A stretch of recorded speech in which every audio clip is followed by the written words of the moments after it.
Feels like forever since I last said this, but hello people and welcome to my Attack on Titan review for Season 3 Part 2 Episode 1.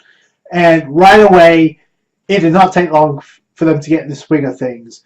And you can tell the vibes, see, at the beginning of this season compared to Part 1 is completely different. Like you knew something big was gonna go down by the end of this episode. I had no idea we were going to get the Reiner versus Eren fight by the end into the next week's episode. But I think it's fair to say that the political side of Attack on Titan is officially over with.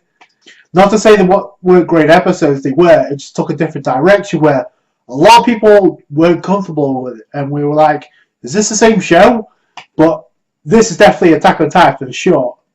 And even the openings, the intros that we got for Part 2, was completely different. It did a pretty good job of getting you hyped up. Not saying this was the best opening by far, but compare this to Part 1. I said they did start the episode with a flashback, with a 3-minute first flashback. Now, unlike the One Piece episode, this one was quite kind of warranted because there's actually a reason for it as we go along in this episode, and it's to highlight the fact that because of obviously Eren, Mikasa, and Armin leaving the town the day that the Titans arrived and screwed up their life, Eren's pledged to get revenge. The reason why that's important or got highlighted in this episode is because they do go, in fact, return to their hometown to find Eren's basement. It's been foreshadowed ever since Season 1. They're going back to that town, so it's nostalgic in a way, so it does make sense. And right away, there's two character traits that stand to mind in this episode. One was Eren and how shook up he was, and the second is Armin. And you got Eren with the lantern, the light, and trying not to trip. I mean that literally, not just trip, not just like drop the lantern so he might screw up. He's getting worried that he would screw up. And I was like, "Are you scared of Titans, Eren?" And I guess I was like, yeah, I kind of am. So he was tripping out. He didn't want to make a mistake that could cause everybody. And then out of nowhere, I guess Jean spots a sleeping Titan. The sleeping Titan out of nowhere. That threw me by surprise as well. So I did not see that one coming. So we were going to attack, but Hanji's like, no, don't worry because it's asleep. So we just need to walk right by it.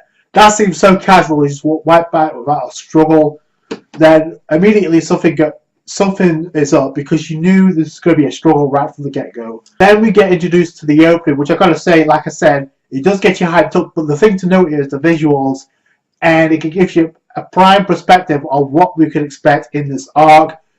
Case in point, the battle with the Beast Titan, Reiner, Berholt in Colossal Titan form. Speaking of political, I didn't see Historia anywhere in this episode, so I don't know if she's going to make an appearance at some point, but then she's supposed to be the queen, right? So, or the heir to the throne. So, I don't know what's going to happen with that, but something that I noticed. Now, when it comes to the visuals, and the last visual you see looks of Eren's basement, so I'm pretty sure they wouldn't have highlighted there if it's not going to be explored in this.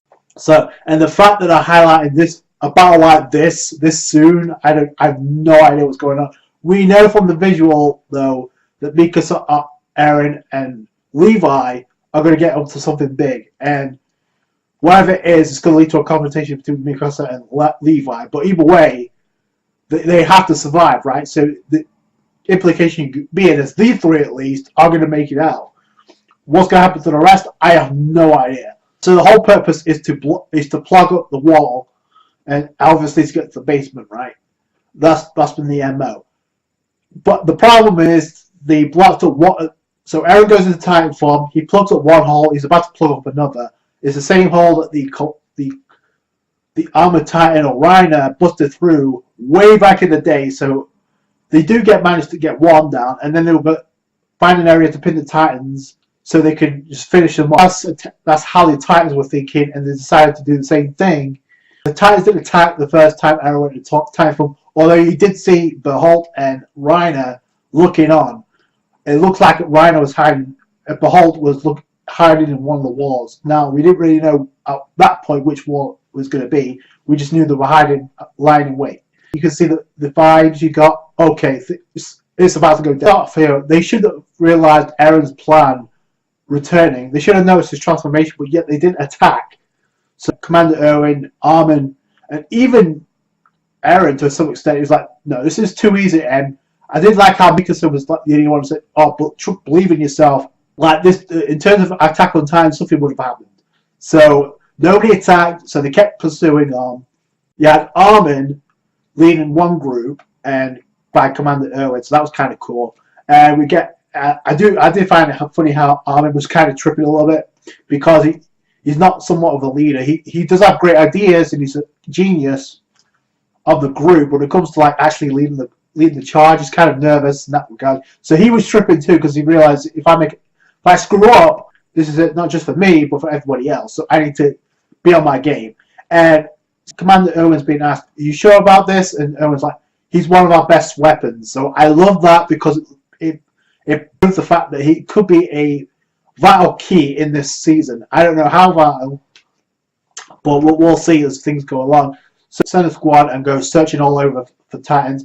They don't come to find any, and then when Armin's checking the walls, and then he realize it looks like he's seeing the Titan in the wall, but it's just a premonition, right? So he's like, search all the walls, search all the walls. People are questioning, what are you doing? It's like, I was like, we need to be sure about this. So they're checking the walls. One of them ends up, there's a false part, right, that just breaks apart. Then just when you think nothing's gonna happen, boom, Reiner pops out the hole, stabs this dude, and it's on. It's officially on. And boy, everybody's shocked. But who is the character that jumps right in, no fuss given? Not Mikasa, not Eren, not Armin, not Erwin, but Mr. No Fucks Giving, God Levi, charges straight in for Reiner, no fucks given. And unlike Mikasa, even though Mikasa did go in season 2 to Reiner and behold, not hesitate whatsoever, he just stabbed him twice. That's brutal. He stabbed him in the chest a second time, and then he realizes something was off, so he backs off, he lets Reiner fall down. Now I'm guessing this is to do with his ability, because when he falls to the ground, he just triggers his transformation, and out pops the Armored Titan, and it's officially on. But I love that struggle we got, or at least that fight we got of Levi and Reiner, because he didn't know that stick. And it's cool to see Levi doing something. And I always wondered what would happen if Levi would have been around during season 2. I think things might have been a lot easier, but the fact that we're getting a fight like this soon, we need to go in. But just as they're saying that, out pops the magical, like a bunch of summonings from the wall, out pops up army of Titans, and most importantly, the Beast Titan. Now we don't see Behold transform at all, so that's going to play a role, I'm sure, since we've already seen this situation before. But the Beast Titan just ends up throwing a boulder that ends up just smashing the shit out of the hole, and a lot of people assume they missed, and Commander Owen's like, no, that was a good shot, because the goal was to take out the horses so they couldn't get away, so they could surround them and just finish them off. So, like I said, you have two groups, the Titans and the humans, with the same strategy.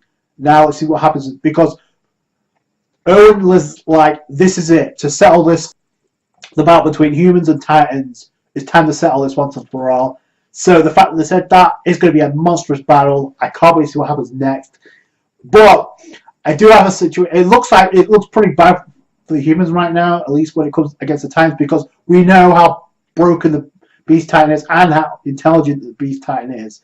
You got Rhino, who's no joke. However, he is on the ground, and so it could be the way that Levi stabbed him, and that could play a role in this, because he did stab him twice. So maybe weaken up Rhino. Then again, he did fight the Beast Titan by the end of season 2, so I wonder if that's going to play a role in this. Erwin did say he did have something up his sleeve in case things don't work out, so I'm curious what that thing is.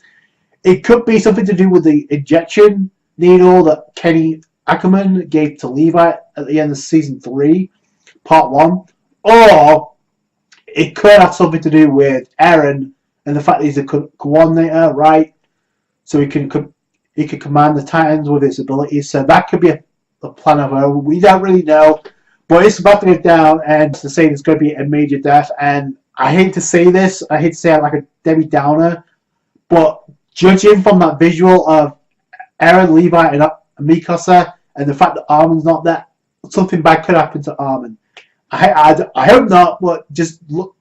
And the fact they're hyping them up, and they did say in this episode that Armin's goal, he expressed to Eren, was to leave the town, leave the walls, and go see the outside world.